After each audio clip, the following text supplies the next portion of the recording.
Hello बच्चों, आज का टॉपिक है हमारा कोचीज रूट टेस्ट। तो चलिए कोचीज रूट टेस्ट करते हैं। कोचीज रूट टेस्ट कहते हैं कि सिग्मा एन की वैल्यू 1 से इन्फिनिटी ए एन है। ए एन की पावर 1/n में n टेंड्स टू इन्फिनिटी कर दें वो l आता है। अगर l एक से छोटा हो तो कन्वर्जेंट, एक से बड़ा हो तो डाइवर्जेंट और इन्फिनिटी आ जाए तो भी वो डाइवर्जेंट हो जाता है। अब हमें कहता है l की वैल्यू 1 आ जाए तो ये टेस्ट फेल हो जाता है, और अगर ये टेस्ट फेल हो जाए तो ए एन में n टेंड्स टू इन्फिनिटी कर दे, नॉट इक्वल टू 0 आता है तो डाइवर्जेंट और इक्वल टू 0 आ जाता है तो कन्वर्जेंट हो जाएगा। अब क्वेश्चन कैसे करना है, समीशन के अंदर वाला जो पार्ट होता है उसको हम कहते हैं ए एन। ये ए एन हो गया हमारा। अब सबसे पहला काम क्या करना है, ए एन की पावर 1/n कर देना है। अब इसकी पावर 1/n कर दी तो 1/log n आ गया, और इसमें n टेंड्स टू इन्फिनिटी कर दें तो समथिंग अपॉन में इन्फिनिटी क्या होता है, 0, क्योंकि log इन्फिनिटी तो इन्फिनिटी होता है। अब ये 0 एक से क्या है, छोटा है। अगर कोई चीज एक से छोटी आ जाए तो ये क्या हो जाएगा, कन्वर्जेंट हो जाएगा। बस सिंपल सी बात है, बहुत ही आसान क्वेश्चन है। बस आपको ये देखना कि पावर में n आ गया तो आपको कोचीज रूट टेस्ट लगा देना है। अब जैसे ये क्वेश्चन करते हैं, ए एन हमारे पास कितना है, x की पावर n/n की पावर n है, तो ए एन की पावर 1/n किया तो x/n आ गया हमारा। n टेंड्स टू इन्फिनिटी किया तो समथिंग अपॉन में इन्फिनिटी क्या हो गया, 0। ये 0 एक से क्या है, छोटा है। छोटा है तो ये क्या हो जाएगा, कन्वर्जेंट हो जाएगा। अब जैसे क्वेश्चन है, यही पार्ट लेते हैं। ए एन हमारे पास कितना है, n माइनस log n की पावर n बाई 2 की पावर n n की पावर n है। ए एन की पावर 1/n किया तो n minus log n by 2n हो जाएगा, क्योंकि पावर जितनी भी n है वो सारी कैंसिल हो जाएंगी। और n टेंड्स टू इन्फिनिटी किया तो इन्फिनिटी बाई इन्फिनिटी वाली फॉर्म आ जाएगी। अगर इन्फिनिटी बाई इन्फिनिटी वाली फॉर्म आ जाती है तो हम एल हॉस्पिटल रूल लगाते हैं। एल हॉस्पिटल रूल क्या कहता है कि ऊपर वाले का भी डेरिवेटिव और नीचे वाले का भी डेरिवेटिव करेंगे, n टेंड्स टू इन्फिनिटी करेंगे, समथिंग अपॉन में इन्फिनिटी 0, वैल्यू आ गई 1/2। अब ये जो 1/2 आया एक से छोटा है, एक से छोटा है तो ये क्या हो जाएगा, कन्वर्जेंट हो जाएगा। जैसे फॉर एग्जाम्पल नेक्स्ट क्वेश्चन हम करते हैं। इसके लिए आपको एक बात याद रखनी है बच्चों कि 1 + 1/n की power n tends to infinity e होता है, e फॉर एक्सपोनेंशियल होता है।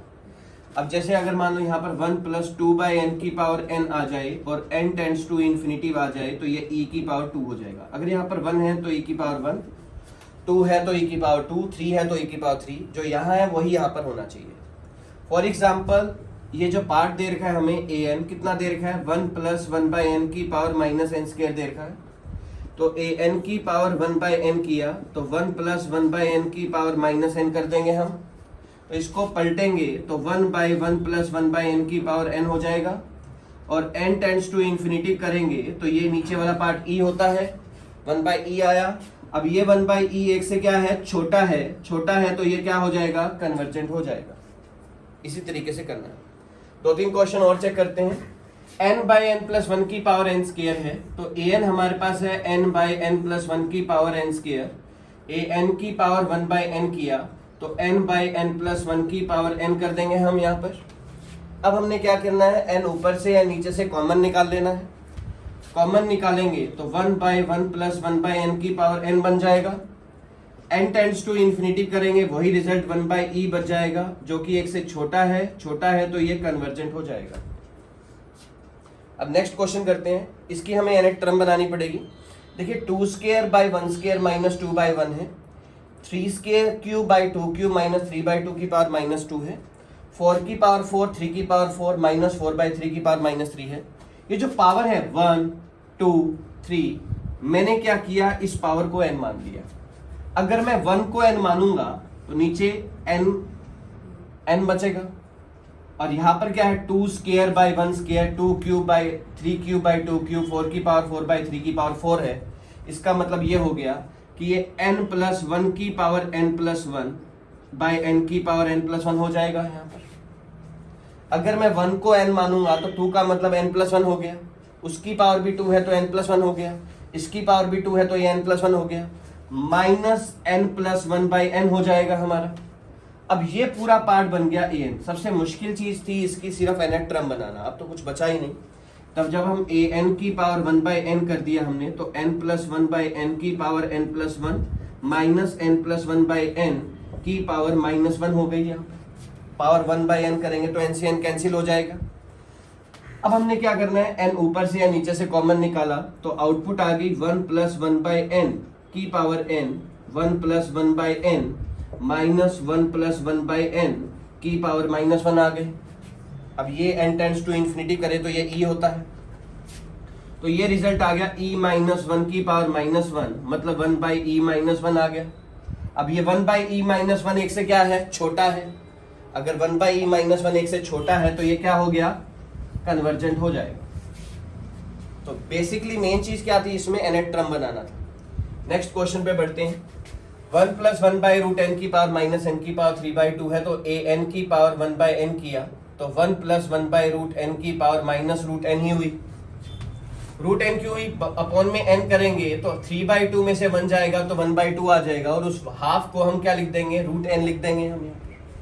और इसको अगर मैं लिखूं तो 1/1 + 1/√n की पावर √n लिखूंगा, और n टेंड्स टू इन्फिनिटी करूंगा तो ये आउटपुट क्या आ जाएगी, e आ जाएगी।